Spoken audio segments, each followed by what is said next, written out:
Հանդիպում հայ համայնքի հետ այդ Սուրբ Աստվածածի Նաթորանիստ Մայր եկեղեցի ու Կապույտ մզկիթ։ Վարչապետ Նիկոլ Փաշինյանին օդանավակայանում դիմավորել է Թուրքիայի արտաքին գործերի նախարարի տեղակալ Բերիս Էքինջին։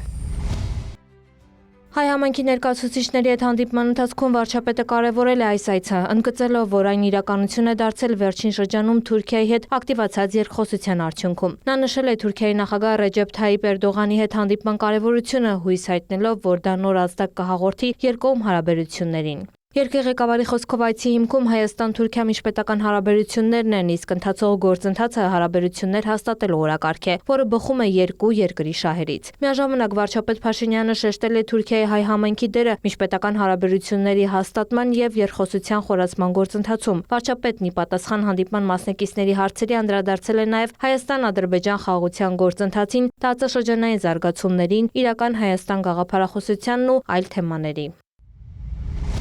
Այնուհետև Նիկոլ Փաշինյանը Ստամբուլում այցելել է Սուրբ Աստվածածի Նաթորանիստ Մայր եկեղեցի։ Վարչապետին ուղեկցել են եկեղեցու խորհրդի ատենապետ Հրանտ Մասկաֆյանը, երկրորդ ատենապետ Մինաս Արսլանը, ինչպես նաև եկեղեցուն կից հայկական դպրոցի տնօրեն Քլոտիա Տեմիրը։ Վարչապետ Փաշինյանը շրջել է եկեղեցում, մոմ վառել եւ ծանոթացել համայնքային կյանքի պայմաններին։ Երկրորդ աշխարհը պատերազմին այստեղի գործածվել է ֆաբրիկա լավով եւ այլն, այո, անգե հետո մենք այստեղը շատ քիչ կացության մեջ էր, ողջ կառավարությունը մեզի փոխված, նորոգեց, մոտավորապես 70% անօպտիմացիային 30%-ն մենք։ Այցի ընթացքում վարչապետը եղել է նաև նախակրթարանում եւ հայկական դպրոցում, ծանոթացել կրթական ծրագրերին ու համայնքային նախաձեռնություններին։ Փաշինյանը նաև ծաղիկներ է խոնարհել Կոմիտասի հուշարձանի առաջ։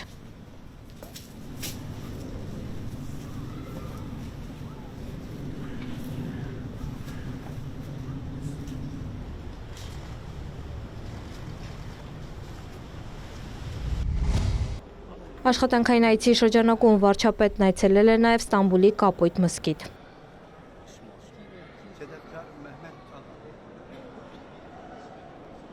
Տաթև Խաչատրյան, լուրեր։